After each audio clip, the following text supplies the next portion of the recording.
बाबांच्या दर्शनाला आलेलो नाही। बहुतेक वेळा साईबाबांचं दर्शन घ्यायला येतो। याही वेळेस दर्शन घेतलं आणि माझ्या मतदारसंघातील जनतेला सुखी ठेव अशा प्रकारची प्रार्थना या ठिकाणी केली। ज्या प्रकारे जनता सध्या त्रासलेली आहे, बाबांकडे काय प्रार्थना केली की सध्या घडामोडी घडल्या? बाबांकडे एकच प्रार्थना केली मतदारसंघाच्या बाबतीत की माननीय मुख्यमंत्र्यांनी आम्हाला आष्टीला पाणी दिलंय, पाटोदा आणि शिरूरला लवकरात लवकर पाणी द्यावं आणि आमचा मतदारसंघ सुजलाम सुफलाम व्हावा अशा प्रकारची मागणी मतदारसंघापुरती केलेली आहे। देखील आज एक दुर्दैवी घटना समोर आलेली आहे। एका राखेच्या टिप्परने सरपंचाला उडवलेलं आहे आणि रात्री 9:20 ही घटना घडलेली आहे। हे राखेचा टिप्पर म्हणजे हे जे बोगस आणि अवैध राखेची जी लूट परळीमध्ये चालू आहे त्याचा करिश्मा बघा। मला वाटतं सौंदाणा गावचे सरपंच दलित सरपंच आहे, त्या सरपंचाचा जागेवर खात्मा केला गेलाय। म्हणजे तो घातपात आहे का ॲक्सिडेंट आहे अजून त्याचा शोध लागायचा आहे। परंतु तुम्ही बघा एवढं भयानक स्वरूपामध्ये परळीची चर्चा महाराष्ट्रात चालू असून सुद्धा यांचे राखेचे टिप्पर बंद नाहीत। आजही राखेचे टिप्पर चालू आहेत, अवैध वाहतूक चालू आहे आणि ह्याला परळीची पोलीस आणि परळीचे थर्मल पॉवरचे अधिकारी कर्मचारी याला जबाबदार आहे। ऊसतोडणी कामगारांचे देखील समोर आले शेतकऱ्यांबरोबर नाही ऊस तोडणे नाही, ते हार्वेस्टर मशीन द्यायचे होते। मशीन द्यायचे होते 141। यांनी पैसे जमा केले 2000 5000 41 लोकांकडून 8-8 लाखांनी आणि मशीन किती द्यायचे 141। पैसे किती 5141 लोकांकडनं पैसे घेतले।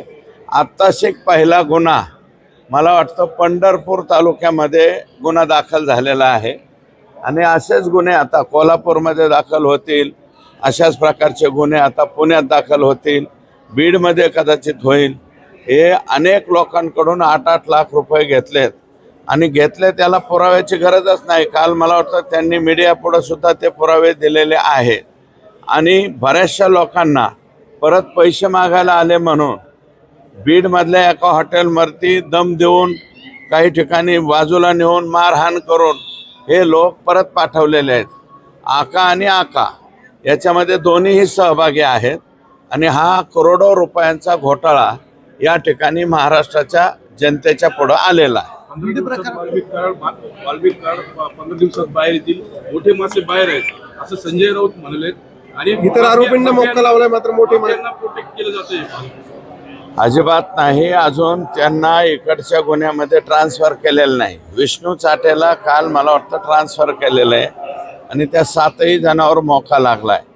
आमची सुद्धा अपेक्षा अशी आहे की आका सुद्धा त्याच्यामध्ये यावा आणि मोका त्याच्यावरती लागला पाहिजे। देशमुख आणि सूर्यवंशी कुटुंबाला कधी न्याय मिळणार असं सुप्रिया सुळे नाही, आमच्या हे बघा संतोष देशमुखांच्या बाबतीमध्ये 10 लाख रुपयाची जी मदत जाहीर झाली होती ती मदत शासनाने दिलेली आहे आणि जे माननीय मुख्यमंत्री आत्तापर्यंत कोणाच्या या प्रकरणामध्ये म्हणालेले आहेत ते त्या प्रत्येक गोष्ट हे मुख्यमंत्र्यांनी केलेली आहे आणि आम्ही संतोषला शेवटपर्यंत न्याय मिळण्याच्या दृष्टीने प्रयत्न करू।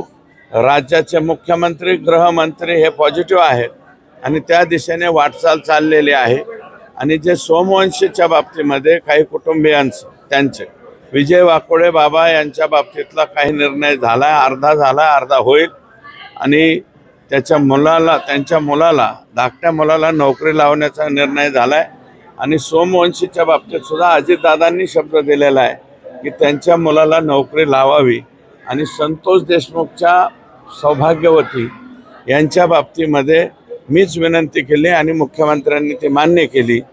त्यांच्या संतोष देशमुखांच्या पत्नीला सुद्धा सरकारी नोकरीमध्ये सामावून घेण्यात येईल। बीड जिल्ह्यातले नेते जे आहेत मोर्चात सहभागी होत आहेत किंवा या घटनेचा निषेध करतायत, मोर्चे काढतायत, अशांना संरक्षण देण्याची मागणी होती.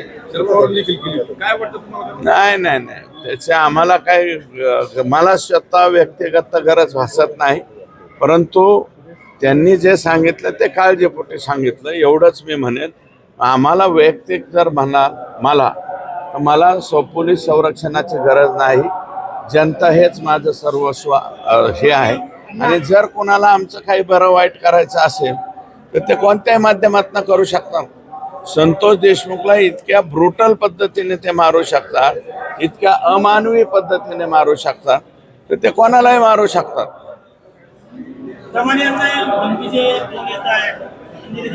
त्यांना नवीन आहे, ते आम्हाला जुनं आहे. धमकीचे फोन येणार, ह्याच्यात दम आहे का त्याच्यात दम आहे का म्हणणार, आणि अर्ध्या तासांनी पोरांना जर उलटे फोन करायला लागले की अर्ध्या तासात लगेच पाया पडून बी मोकळे होते. मग सरकारने इतका दम असतो त्यांच्यात. त्यामुळं अंजलीताईंनी घाबरण्याचं कारण नाही. ज्यांचा कोणाचा फोन येईल त्यांच्यावरती तुम्ही कंप्लेंट लॉन्च करा असं माझं मत आहे. तुम्ही म्हणताय त्याप्रमाणे ते अगदी नगण्य असतात, अगदी नगण्य. मित्र पक्षामुळे भाजप बदनाम होतो. मी एवढ्या उंचीचा नाही या तुमच्या प्रश्नावरती उत्तर द्यायला. मला असं वाटतं हा प्रश्न तुम्ही आमच्या वरिष्ठांना विचारा. तुम्ही म्हणताय त्याप्रमाणे बीडमध्ये जर सगळं असं वातावरण असेल, सरकारने काय पावलं उचलली पाहिजे असं तुम्हाला वाटतं? सरकारने पावलं म्हणजे हे जे गुंडगिरी आहे, हे वाळू माफिया, त्याच्या राख माफिया, ते जे काय आमचं तिथलं राखेतलं स्क्रॅपचं, त्याच्यानंतर गुटखा माफिया आमच्या जिल्ह्यामध्ये बऱ्यापैकी आहे. वातावरण असेल, सरकारने काय पावलं उचलली पाहिजे असं तुम्हाला वाटतं? सरकारने पावलं म्हणजे हे जे गुंडगिरी आहे, हे वाळू माफिया, त्याच्या राख माफिया, ते जे काय आमचं तिथलं राखेतलं स्क्रॅपचं, त्याच्यानंतर गुटखा माफिया आमच्या जिल्ह्यामध्ये बऱ्यापैकी आहे. हे जेवढे माफिया आहेत या सर्व माफियांच्या वरती मोका अंतर्गत कारवाई करणं हाच या प्रश्नाचं उत्तर आहे.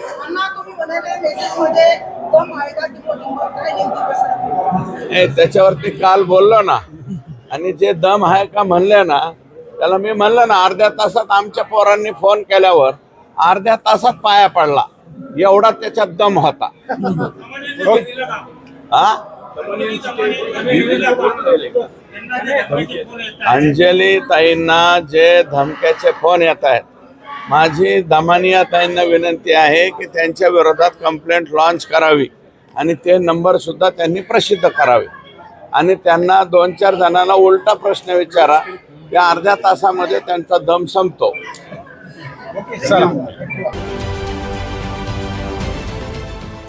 देश विदेशातील प्रत्येक घडामोडींचे लाईव्ह अपडेट मिळवण्यासाठी आता साम टीव्हीच्या सर्व सोशल मीडिया प्लॅटफॉर्मला लाईक, फॉलो आणि सबस्क्राईब करा.